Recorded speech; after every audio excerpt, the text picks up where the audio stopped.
So let's continue. हमारे आज के सीक्वेंस में क्या है? द करेक्शन ऑफ एरर्स, जिसे हम बोलते हैं rectification of errors. And thereafter asset को कंटिन्यूअस यूज करेंगे तो उसकी वैल्यू कम हो जाएगी। तो उसके रिकॉर्ड्स को मेंटेन करने के लिए what do we study is called as depreciation. सबको ये बात समझ में आ गई? चलिए।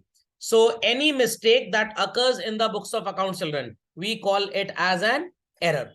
और उस एरर को अगर रेक्टिफाई नहीं किया तो अल्टीमेटली ये कहीं ना कहीं हमारे trading PL account balance sheet में इफेक्ट शो कर देगा। And such wrong effect will either have a mistake on profits और on the financial status. So that's why it becomes very very very necessary कि हम अपने errors को correct करना सीख लें। इतनी बात सबको समझ में आ गई? तो सबसे पहले ये पढ़ लेते हैं कि भाई एरर्स होते किस तरह के हैं। थोड़ा सा टाइम पास टाइप का, बट आपको पता होना चाहिए।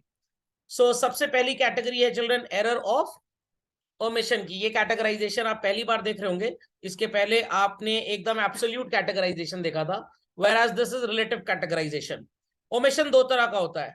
पूरी तरह से ट्रांजैक्शन गायब हो गया, बुक्स में रिकॉर्ड होना, कुछ भी नहीं लिखा आपने, ना डेबिट लिखा ना क्रेडिट लिखा, we call it as complete omission. Debit है, क्रेडिट गायब, क्रेडिट है, डेबिट गायब, it is called as partial omission. समझ में आ गया? कभी खुशी कभी गम type. Error of commission is the second category children. अगर आपने किसी अकाउंटिंग प्रिंसिपल को अप्लाई करने में गड़बड़ी कर दी, पर्सनल रियल नॉमिनल के रूल्स के एप्लीकेशन में गड़बड़ी कर दी, you call that error as error of principle. For example, आपने वेजेस पे किए वर्कर को फॉर इंस्टॉलेशन ऑफ मशीन और गलती से आप एंट्री कर देते हैं वेजेस टू कैश, तो this is error of principle. Wages pay करने की एंट्री होनी चाहिए wages to cash, but you have by mistake return salary to cash, तो अकाउंट का जो नेचर है वो सेम है, the name is different. This type of error is known as compensating और कॉम्पनसेशन एरर या एरर ऑफ कॉम्पनसेशन। डेबिट में लिखना था आपने क्रेडिट में पोस्ट कर दिया, क्रेडिट में लिखना था आपने डेबिट में पोस्ट कर दिया। कैरेट डाउन डेबिट में आना चाहिए था, क्रेडिट में लिख गया, क्रेडिट में आना चाहिए था, डेबिट में लिख गया। This is error of posting. And if you have written more amount और लेस अमाउंट, जिसको आप डुप्लीकेशन भी कभी कभी बोलते थे, we call here that error as error of casting. Actual amount से ज्यादा लिख दिया या एक्चुअल अमाउंट से कम लिख दिया। इतनी बात सबको समझ में आ गई? चलिए, तो एरर के बारे में हमने फर्दर ये पढ़ा था दैट कोई भी एरर अगर एक से ज्यादा अकाउंट को इफेक्ट करेगा, so we call it as double sided, और अगर वो एक ही अकाउंट को इफेक्ट करेगा children, so we call it as single sided. But मैंने आपको बताया था कि डबल और सिंगल जाए भाड़ में, आपको एक सिंपल अप्रोच अप्लाई करनी है किसी भी तरह का एरर का करेक्शन आए, that is by preparing a T account. Logic समझ में आ गया? तीन बातें याद रखिएगा, कभी गलती होगी नहीं। व्हाट शुड हैव हैपेंड, सही में क्या रिकॉर्ड होना चाहिए था, जिसे हम बोलते थे put the correct value outside the account. So correct value will depend कि आपकी जर्नल एंट्री क्या है, उसके accordingly either it will be on the debit और it will be on the, जिधर भी आएगा आपको करेक्ट वैल्यू बाहर लिखनी है। Second is what has happened, आप रॉन्ग इफेक्ट शो करेंगे इन साइड। हो सकता है आपको लिखना था डेबिट में, आपने रॉन्ग इफेक्ट क्रेडिट में लिख दिया। हो सकता है लिखना था क्रेडिट में, रॉन्ग इफेक्ट आपने डेबिट में लिख दिया। हो सकता है डेबिट में लिखना था और डेबिट में लिखा भी, but either you have written more और you have written less. Credit में लिखना था आपने लिखा भी, ईदर मोर और less. So this is called as what has happened. thereafter what could be done कि हमारा एरर रेक्टिफाई हो जाए। ये बातें सबको समझ में आ गई? तो मैं एक छोटा सा एग्जांपल लूंगा इसके लिए। टेक एन एग्जांपल कि आपके परचेज अकाउंट में गड़बड़ी हो गई। सो सबसे पहले आप एक टी बनाएंगे परचेज अकाउंट का। And children, irrespective error double है, सिंगल है, भाड़ में जाए कोई भी हो, आपको करेक्शन हमेशा टी बना के ही करना है। परचेज अकाउंट में लिखना था 5000, पहली गलती आपने लिखा ही नहीं। आई रिपीट चिल्ड्रन, पहली गलती आपने लिखा ही नहीं, तो कैसे मरम्मत करेंगे? To suspense 5000। सेकंड, 5000 लिखना था and by mistake you wrote on the debit side 7000. Now how we can do 7 to become 5? By reducing 2000. So this 2000 would be written on the credit side and the text would be what? Buy suspense. इतनी बात सबको समझ में आ गई? हो सकता है कि आपको लिखना था 5000 डेबिट में, but you wrote 5000 on the credit. तो कैसे इसकी मरम्मत करेंगे भाई? To suspense how much? 10,000. Fundamental logic समझ में आ गया? तो लॉजिक एक ही याद रखना है.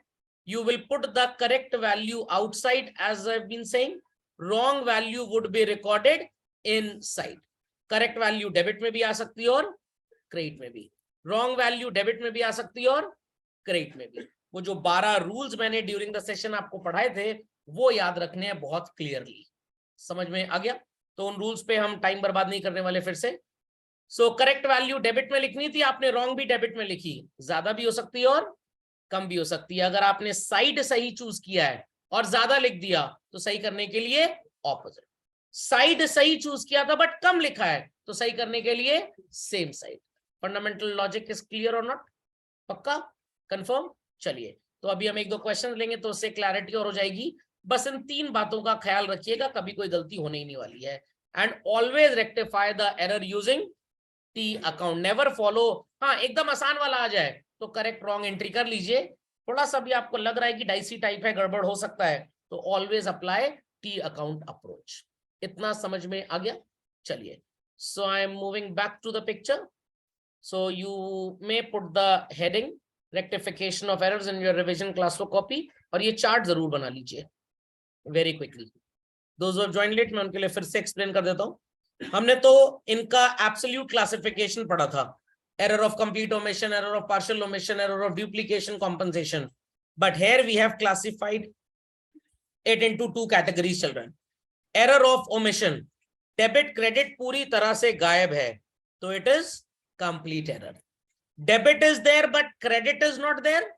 Credit is there but debit is not there. We call it as partial omission. Then commission की category में 4 है यहाँ पे. Personal, real, nominal में गड़बड़ी कर बैठे, कैश बेसिस अक्रूवल बेसिस में गड़बड़ी कर बैठे, कॉन्सेप्ट्स एंड कन्वेंशंस में you have done some error. The error is known as error of principle. आपने wages paid for installation of machine की एंट्री गलती से वेजेस टू कैश कर दी, होनी चाहिए machine to cash. So it is which error children? Error of principle. Wages pay किया, entry होनी चाहिए वेजेस टू कैश और bank, you wrote salary to cash और bank. Nature is same, nature is same, only name is different. It is compensating error. Debit में लिखना था, गलती से क्रेडिट में लिख गया, क्रेडिट में लिखना था, गलती से डेबिट में लिख दिया. Error of posting.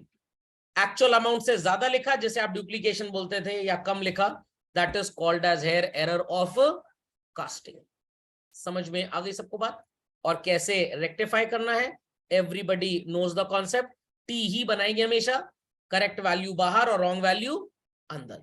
There after अंदर करेक्ट इफेक्ट सही साइड पे कैसे आएगा, टू या सस्पेंस लिख लेंगे and will pass the journal entry. As simple as that. Update quickly. चलिए,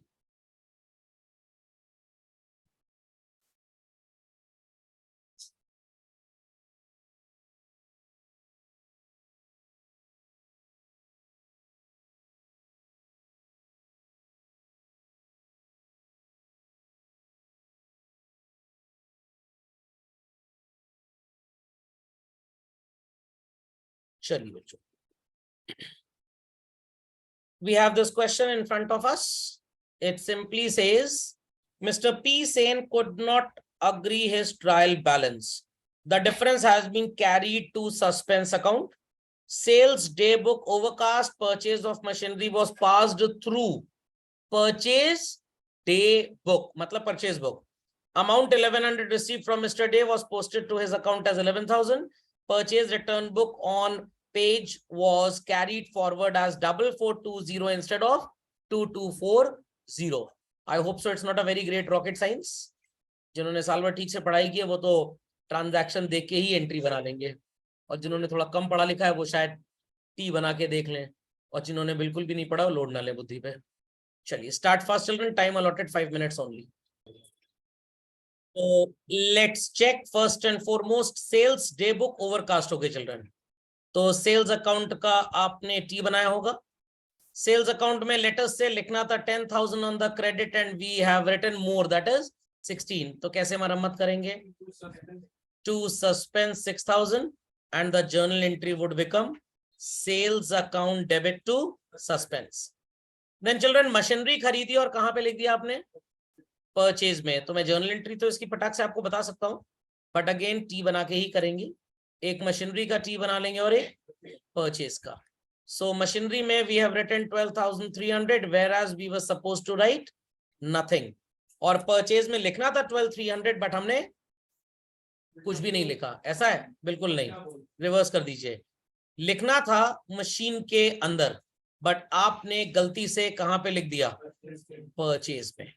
सो परचेज में आपने 12,300 लिख दिया, इंस्टेड लिखना कहां पे था? मशीनरी में। तो मशीनरी को सही करने के लिए टू सस्पेंस 12,300 और परचेज में हटाने के लिए बाय सस्पेंस 12,300। पिक्चर अभी बाकी है। एक जर्नल एंट्री बनेगी मशीनरी टू सस्पेंस और एक बनेगी children suspense to purchase. Value same है तो प्रैक्टिकली आपका सस्पेंस वुड गेट कैंसल्ड। क्या बचेगी entry? It's machinery account debit to purchase. Very good, excellent answer. समझ में आ गया? मिस्टर डे से आपको 1100 मिला है और आपने कितना लिख दिया उसके अकाउंट में? Posted to his account. तो मिस्टर डे के अकाउंट में गड़बड़ी है चिल्ड्रन। सो कैश मिला है, एंट्री रही होगी कैश टू मिस्टर डे। तो डे के अकाउंट में किस साइड पे लिखना है? Credit side. You have written on which side? Question में लिखा नहीं है। Out of those 11-12 assumptions we know कि side is assumed to be correct if not mentioned. तो कैसे आप इस 11,000 को 1100 बनाएंगे? डेबिट साइड पे will be putting to suspense 9,900 and the journal entry would be Mr. Day to suspense 9900।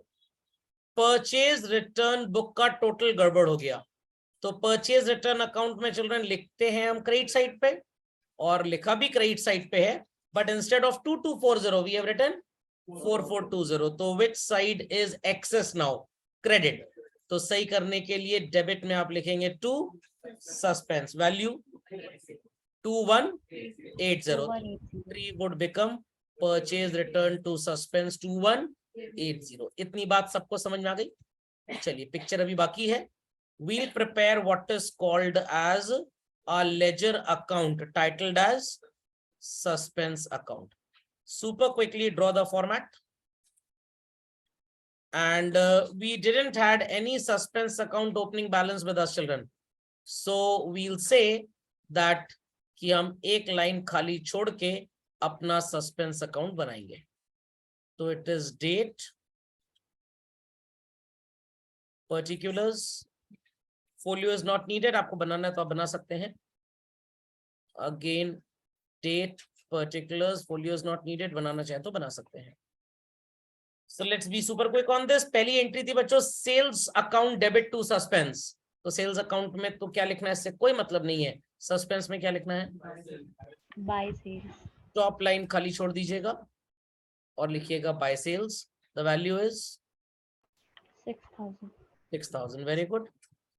Then children it is machinery to purchase, no suspense, so we won't be posting it here। Mr. Day to suspense, how we'll post it? By Mr. Day। Very good, it's 9900। then purchase return to suspense, so we'll be putting by purchase return 2180।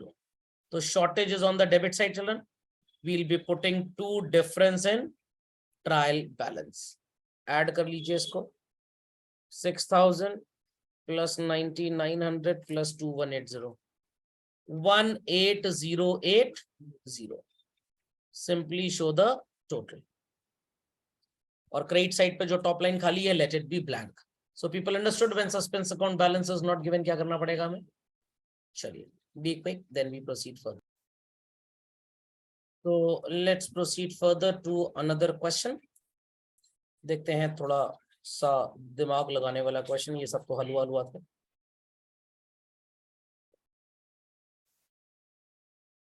ये भी easy ही लग रहा है।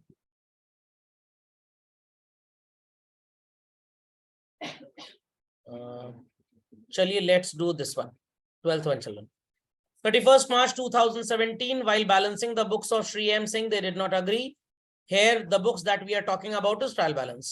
The difference in trial balance is 783 was debited to suspense account. तो आप suspense account बनाते time लिखेंगे to difference in trial balance. Later, the following errors were noticed. Give journal entry for rectification. So we have 6 in number, children. Particularly T banana compulsory नहीं, आप direct भी entry अगर लिखना चाहे तो लिख सकते हैं. Time allotted 6 minutes. Be quick. तो I'll be telling the exact journal entries. अगर किसी का कुछ mismatch है तो please ask, then I'll do the working as well. Purchase book undercast हो गया children. So entry would be purchase account debit to suspense. Value is 300. 220 paid for repairing the machinery has been debited to machinery account. Rectified entry would be children repairs account debit to machinery. What's the value? 220. Sales book overcast हो गई है. Credit balance होता है sales का, ज्यादा हो गया तो कैसे मरम्मत करेंगे? डेबिट करेंगे. अगर आपने लेजर बहुत स्ट्रांगली पढ़ा है तो आपको टी बनाने की भी जरूरत नहीं पड़ेगी, सिर्फ उसमें पढ़ सकते हैं, इसमें 2-3 गड़बड़ियां हो जाए. सिंगल वाले तो ऐसे ही हो जाएंगे.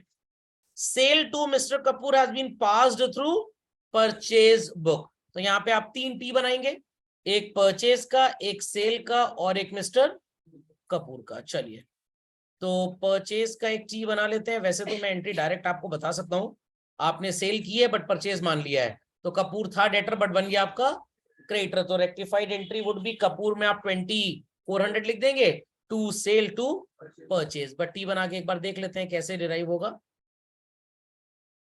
सो कॉल्ड परचेज में किस साइड पे लिखना था? नोवेयर, बट आप डेबिट में लिख बैठे. सेल में लिखना था क्रेडिट में, बट आपने लिखा ही नहीं.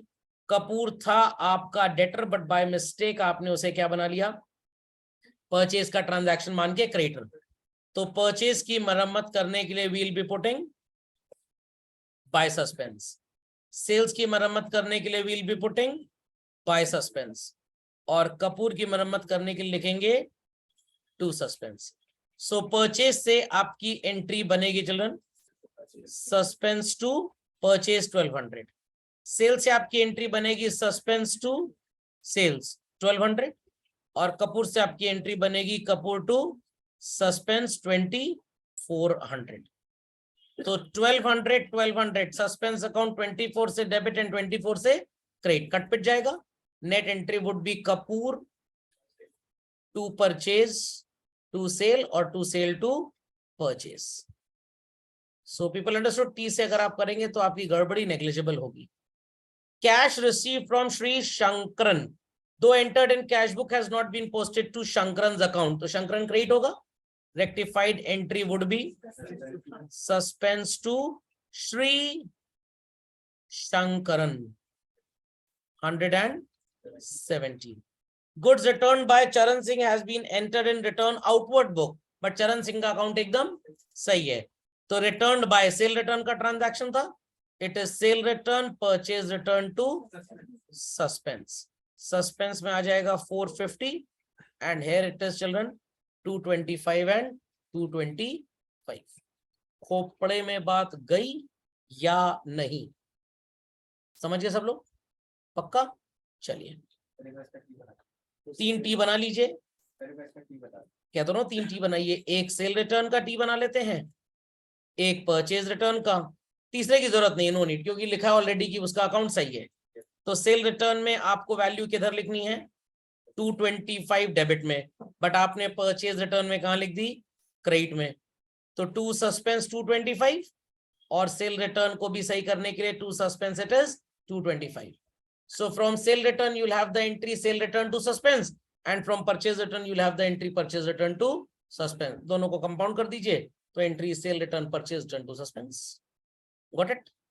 चलिए let's have question number 20 children. I hope so people will be able to prepare suspense account in question number 12. तो to difference and trial balance start करिएगा. एक इंपॉर्टेंट चीज बताता हूँ, एंट्रीज पोस्ट करने के बाद अगर दोनों साइड टोटल इक्वल आ गया मतलब all the known errors have been rectified, और स्टिल अगर कोई बैलेंस आ रहा है इसका मतलब अभी भी इस एक्सटेंट तक के एरर्स रेक्टिफाई करने बाकी. चलिए Question number 20th, children. It's Misbel company has produced a trial balance for the year ended 31st March, which does not balance. An examination of the books discloses the following errors. 6 errors are visible here. 6 errors are visible here. Chaliye, draw the format of journal and rectify them very fast. It says invoice from J. Smith for ₹100 for goods purchased has been omitted from purchase day book and posted direct to purchase account. कोई problem की बात नहीं है, purchase book से भी total तो वहीं जाना है, तो परचेज अकाउंट तो ठीक है.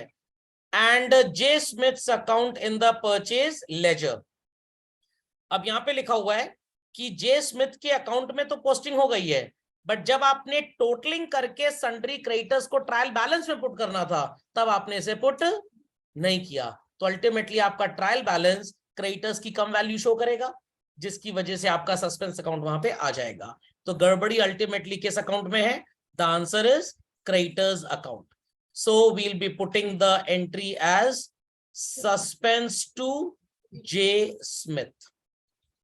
Value is ₹100. समझ में आ गया ट्रांजैक्शन? चलो. Total of sales book cast short and posted to debtors account, debtors control account accordingly. अगर सिर्फ इतना लिखा होता कि सेल्स बुक शॉर्ट है तो सेल्स अकाउंट में गड़बड़ी होती. यहां लिखा है सेल्स बुक शॉर्ट है और अकॉर्डिंगली डेटर्स में पोस्ट हुआ, मतलब वहां पे भी शॉर्ट हो गया. तो rectified entry would be debtors to sales. If anybody has done the entry suspense to sale, मतलब उन्होंने second part of the sentence को नहीं पढ़ा है. लिखा ना सेल्स बुक अंडरकास्ट हो गया एंड डेटर्स अकाउंट में अकॉर्डिंगली पोस्ट हुआ. अकॉर्डिंगली मतलब वहां पे भी शॉर्ट ही पोस्ट हुआ. समझ गए? तो काफी बच्चों ने एंट्री शायद यहां सस्पेंस टू सेल्स कर दी होगी, तो मरम्मत कर लीजिए. डिस्काउंट अलाउड को पोस्ट नहीं किया गया, तो rectified entry is children discount allowed to suspense. Goods received from, बड़ा अजीब नाम है, वाई लिमिटेड, कॉस्टिंग 2410, स्टॉक में तो आ गया but invoice has not yet been received. सामान आ चुका है, ओरिजिनल बिल नहीं आया. अकाउंटेंट बेचारा अकाउंटिंग करेगा कैसे जब बिल ही नहीं मिलेगा? सोर्स डॉक्यूमेंट गायब है. लॉजिक समझ में आ गया?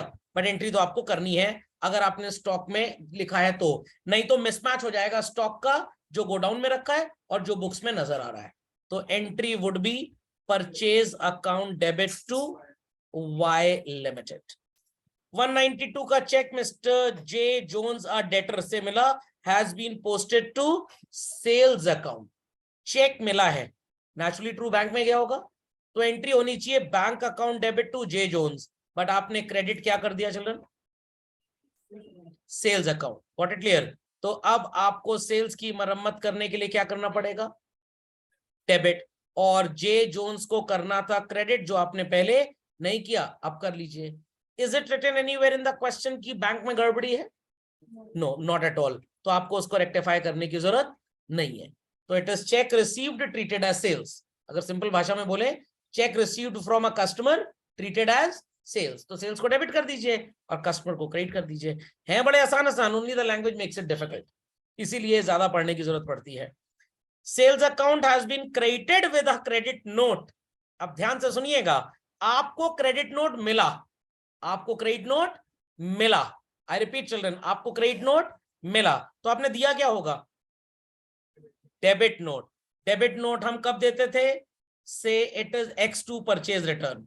तो ये परचेज रिटर्न का ट्रांजैक्शन था और आपने इसको कहां पे लिख लिया? Sales account. जो लोग नहीं समझ पाए मैं फिर से बोल देता हूं.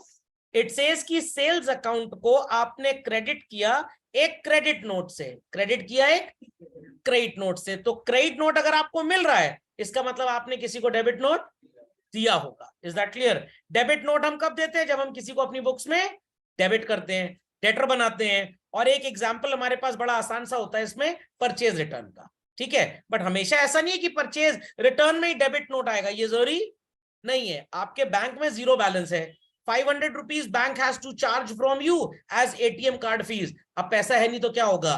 बैंक आपको एक प्रेम पत्र पकड़ा देगा. तो बैंक ने आपको डेबिट नोट दे दिया. समझ गए? तो वो बन गया आपके लिए डेबिट नोट ही है. क्रेडिट नोट नहीं है। आप बैंक को क्रेडिटर बनाएंगे, भाई हम चार्जेस दे देंगे कुछ टाइम में। क्यों मिला था? Trade in allowance given on a company van, the amount has already been taken into account when dealing with the replacement in the motor van account. इसका मतलब क्या है? आपने कार खरीदी थी नई डिलीवरी पर्पस के लिए और पुरानी कार से उसको एक्सचेंज किया था, तो कंपनी ने आपको कुछ डिस्काउंट दिया था। आई रिपीट, कंपनी ने आपको कुछ डिस्काउंट दिया था, तो आपका गेन हुआ था वहां पे। जिसने आपको डिस्काउंट दिया, डिस्ट्रीब्यूटर ऑफ द कार ने, वो बन गया आपका डेटर। आई रिपीट, वो बन गया आपका डेटर। तो आप इसको मोटर वैन अकाउंट में ऑलरेडी लिख चुके हैं। फालतू में आपने कहां पे लिख दिया?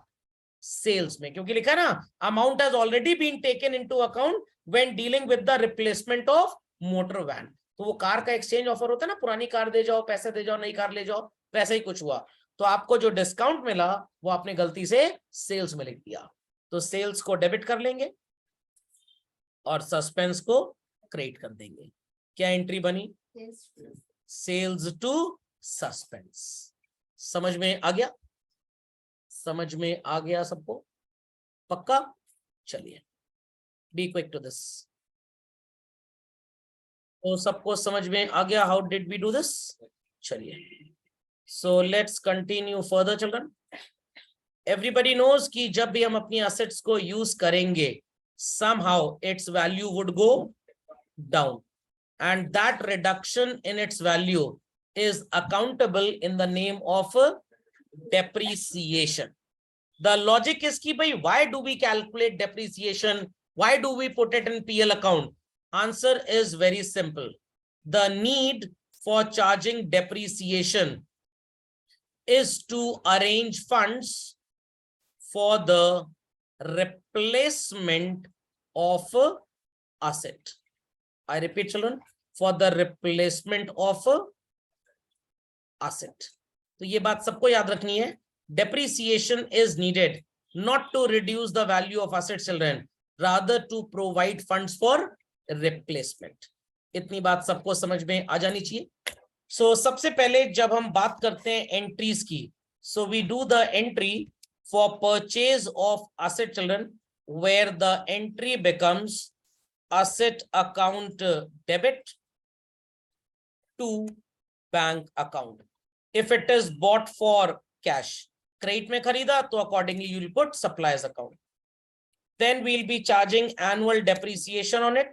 The entry would be depreciation account debit to asset account. And thereafter आप PL में depreciation को close करेंगे, entry would be profit and loss account debit to depreciation account. Thereafter, when we happen to sell this asset, money would be coming in. Entry would be bank account debit to asset account. If it is sold at a loss, आप entry में profit and loss को debit कर देंगे, and if it is sold at a gain children, आप entry में profit and loss को credit कर देंगे। इतनी बात सबको समझ में आ गई होगी। For the purpose of calculating depreciation we have 10 to 12 methods, but our syllabus of accountancy class 11 deals with children only and only 2 methods. The first is titled as straight line method, or original cost method, or fixed installment method, and the other is diminishing balance method, reducing balance method, or written down value method. Any doubts? ये 2 methods सबको clear हो गए? The formula is very simple, but under straight line method, the first is when percentage is not given, and second is when percentage rate of depreciation is given. Here also, when percentage rate of depreciation is given, तो formula क्या होगा depreciation का? It's simple. आपने PRT upon 100 पढ़ा होगा, तो यहाँ पे P का मतलब होगा purchase price of the asset. R is the rate of depreciation, and T is the time period for which asset is being used. और अगर परसेंटेज आपको नहीं दिया then the formula for calculating annual depreciation is original cost of the asset minus its scrap value upon estimated useful life. ये important नहीं है, important ये है कि depreciation under fixed installment method will every time be calculated on purchase price, but WDV में पहली बार purchase price होगा and then on the balance. Khopde में बात गई. Time period is the most important parameter to be considered. क्या consider करेंगे हम इसमें? Children, in the year of purchase, depreciation कैसे चार्ज होगा? Thereafter, in the year of sale, depreciation कैसे चार्ज होगा? And here we have what is called as remaining years. So remaining years में depreciation would be charged for full year. In the year of purchase, आप date of purchase से year end तक depreciation charge करेंगे, और year of sale में children year start से so called date of sale तक depreciation charge होगा. कितने facts सबको clear हो गए? चलिए, please update them very quickly. So let's proceed to the question on the screen, question number 8, children. Is it visible to everybody? Children, is it visible? Chaliye. So Yes, sir. I further clarify it. जरा इसको अलग screen पे print कर लेते हैं. चलिए.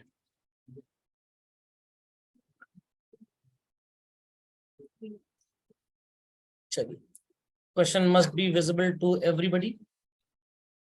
So the question simply says that on 1st January 2016, balance of machinery account is 48,600. People would say, sir, ये कौन सा क्वेश्चन है, इसमें स्टार्टिंग में ही बैलेंस दे दिया गया है. इजी वाले तो आपने कर ही लिए साल भर. मैं कुछ ऐसे क्वेश्चन कराऊंगा जहां पे थोड़ा सा दिमाग लगेगा. So balance is given to us. Just hold on, children. Balance is given to us. फिर से स्क्रीन पे मैं इसको कॉपी कर रहा हूँ आपके लिए. चलिए भाई, तो कितना बैलेंस दिया चिल्ड्रन? 48,600. तो क्वेश्चन तो मैं पढ़ ही रहा हूं आपके लिए. आप लोग सबसे पहले एक फुल पेज का एसेट अकाउंट ड्रॉ कर लीजिए बच्चों. Full page asset account. New machine एक और खरीदी गई है worth ₹24,000 and installation cost is spent on this ₹1,000. Thereafter it says on 1st September 2016, new machinery जो आपने खरीदी थी, you sold it for ₹6,000. Original cost of the machine sold was ₹10,000 और ये थी 1st January 2014 को. Machinery is depreciated at 10% per annum under diminishing balance method. Show machinery account for the year 2016 and books are closed on 31st December every year. Total आपको एक साल का ही account बनाने को बस बोला जा रहा है चल रहा है. सिर्फ एक साल का अकाउंट. बट काम आपसे इतना करवा लिया जाएगा कि आप बोलेंगे सर इतना एहसान क्यों किया गया हमारे ऊपर. चलिए वेरी क्विकली ड्रॉ कर लीजिए एक डेप्रिसिएशन के लिए मशीनरी अकाउंट का लेजर. सिर्फ एक साल की अकाउंटिंग करनी है बस.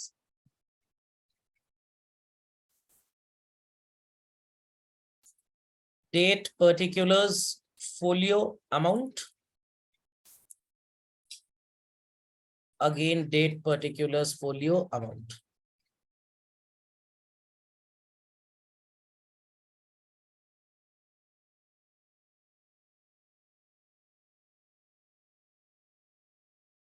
Put the title, machinery account.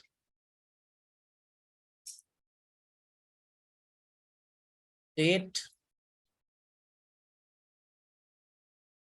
particulars, JF, amount, date, particulars, JF, amount. चलिए, the first and foremost children, 1st January 2016, what is the balance given to us? 48,600. So आप सबसे पहले डेट पुट करेंगे 1/1/16 to balance brought down M1 and M2. अब लोग कहेंगे sir ये M1 M2 कहाँ नजर आ गया आपको? बस इसी को तो नजर बोलते हैं 48,600। ध्यान से सुनिएगा, 48,600 बैलेंस है, मतलब इससे पहले जो भी मशीनें खरीदी गई इसके अंदर सब होंगी। So sir how do you classify them as M1 M2? 1 जुलाई तो इसके बाद आया, अभी इसको छोड़ देते हैं। 1 सितंबर उसके भी बाद आया, इसको भी छोड़ देते हैं। Original cost of the machine sold was rupees 10,000 on 1st January 2014। इतनी बात समझ में आ रही है? तो कहने का मतलब ये है the machine which is sold on 1st September 2016 वो आपने खरीदी थी 1st January 2014 को, और कितने की खरीदी थी? 10 की। तब से लेके आज तक कुछ यूज हुई है तो डेप्रिशिएट हुई होगी। क्या 10,000 इसके अंदर जुड़ा होगा?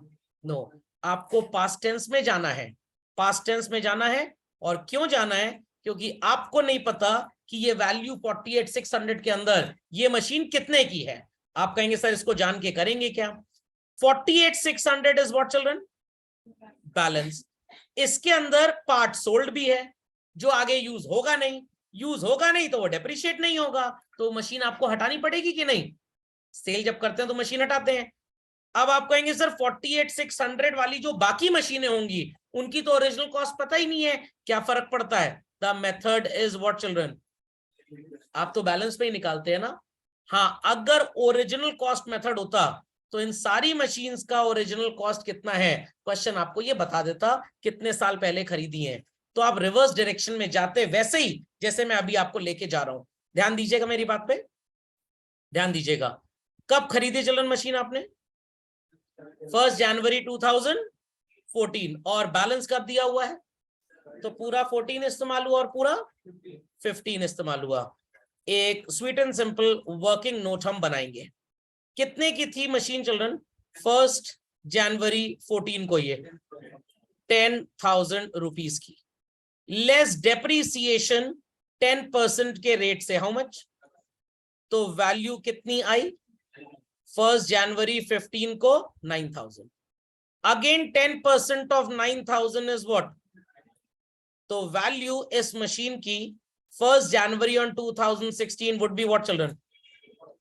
8100 की। तो वो वाली थी जो सेल हो रही है, और टोटल है 48,600 की। तो बाकी मशीन्स कितने की हुई चिल्ड्रन? अब कहेंगे सर अब तो सब आसान हो गया, अब कोई प्रॉब्लम ही नहीं है। समझ में आया कि नहीं? समझ में आया कि नहीं? तो आपने जो क्वेश्चन किए थे वो घर से किडनैप करने वाले थे, ये आपको मार्केट से उठा लिया गया है। तो अगर आपने 5th तक की मैथ्स बहुत अच्छे से पढ़ी है और आप टीचर से एक्सक्यूज लेके टॉयलेट करने नहीं गए थे तो आप ये क्वेश्चन समझ लेंगे, वरना बढ़ते चलो जय माता दी बोलते चलो। चलिए, सो आपने कब बेची ये मशीन चिल्ड्रन? 1 सितंबर। बट इससे पहले खरीदी भी है, तो पहले खरीदने वाले की बात कर लेते हैं। और खरीदने वाले की कोडिंग क्या हो जाएगी? M3। कितने की मशीन है? 24।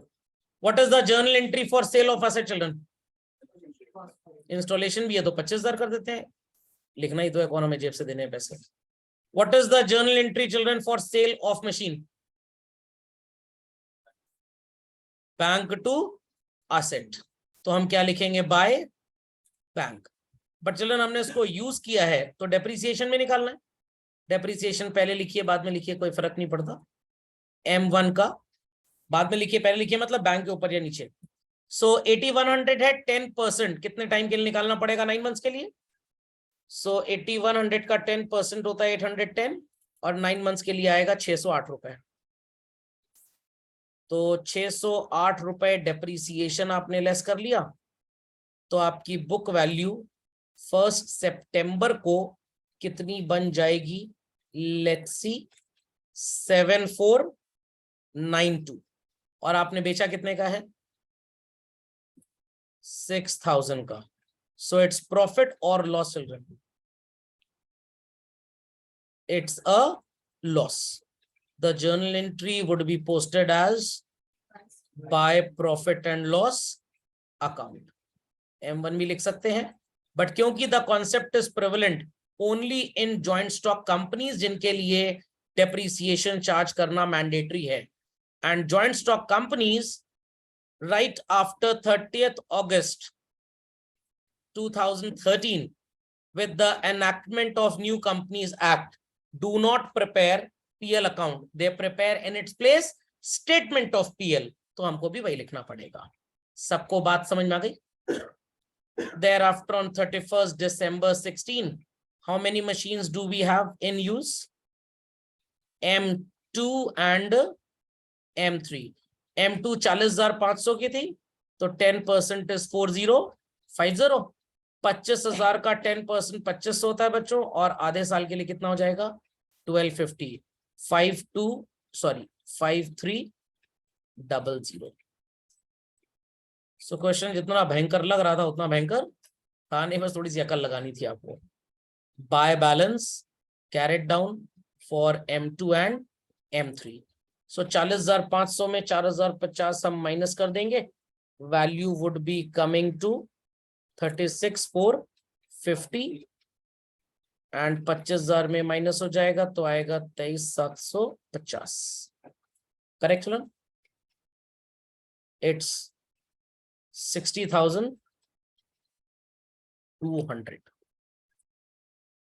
आई होप सो एवरीबॉडी अंडरस्टूड. कुछ नया मिला होगा आपको? अभी तक तो वही एकदम बेकार सा, मशीन खरीदो डेप्रिशिएट करो, फिर खरीदो फिर डेप्रिशिएट करो, तोता छाप थे क्वेश्चन वो सब. ये तोता छाप नहीं है. 48,600 plus 25,000. Basically you people are studying in the age जहां पे syllabus has been diluted to the power infinity. Khopde में बात गई, ताकि पढ़ लिख के बाहर चले जाएंगे तो वोट कौन देगा, इसलिए अनपढ़ रखने की मुहिम जारी है.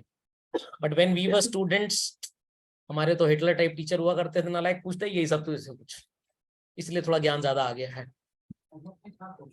हाँ ऐसे मिलेंगे आपको क्वेश्चन, TSG में दिए हुए ऐसे क्वेश्चंस. जिन्होंने होमवर्क किया उन्होंने सब कुछ किया है. समझ लीजिए ब्रह्मास्त्र है ये किताब, ब्रह्मास्त्र. अगर आपने इसको पढ़ लिया तो सत्य का ज्ञान हो गया. स्प्राइट के पैसे बच जाएंगे आपके कम से कम. और उसके बाद टू बैलेंस ब्रॉट डाउन तो सब लोग लिख ही लेंगे. It's M2 and M3. 36,450 and 23,750.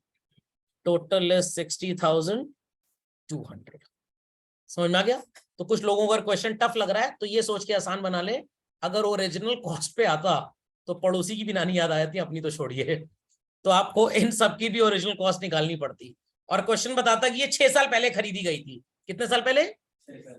तो let the value be 100. Value be 100. 10 रुपए 10 रुपए 10 रुपए 10 रुपए 10 रुपए, कितने हो गए भाई? 5. 10 रुपए, 1 2 3 4 5 6. आज इसकी वैल्यू 40 है, तो 40,500 अगर 40 के इक्विवेलेंट है तो 100 के इक्विवेलेंट कितना होगा? सर हमें जरूरत क्या है, क्योंकि अगर आपको ओरिजिनल कॉस्ट नहीं पता तो आप डेप्रिसिएशन कैसे निकालोगे? तो आप फॉर्मूला लगाते 40,500 अपॉन 40 इंटू 100. अगर ओरिजिनल कॉस्ट मेथड होता तो 40,500 अपॉन 40 इंटू 100, वैल्यू होती 1,01,250, जिसका 10% होता सो कॉल्ड 10,125 रुपीज. उतना आप डेप्रिसिएशन यहां पे लिखते हैं. अगर ये ओरिजिनल कॉस्ट होता तो स्टार्टिंग में आपको बड़ा डिफिकल्ट लग रहा था डिमिनिशिंग बैलेंस, बट अल्टीमेटली साथ वही निभा रहा है. ओरिजिनल कॉस्ट ही डिफिकल्ट और बकवास मेथड है. समझ में आया कि नहीं? चलिए, जब अपना होली वाला पीरियड चलेगा तो वहां पे मैं आपको एक प्रोस्पेक्टिव और रेट्रोस्पेक्टिव इफेक्ट पढ़ाऊंगा डेप्रिसिएशन में.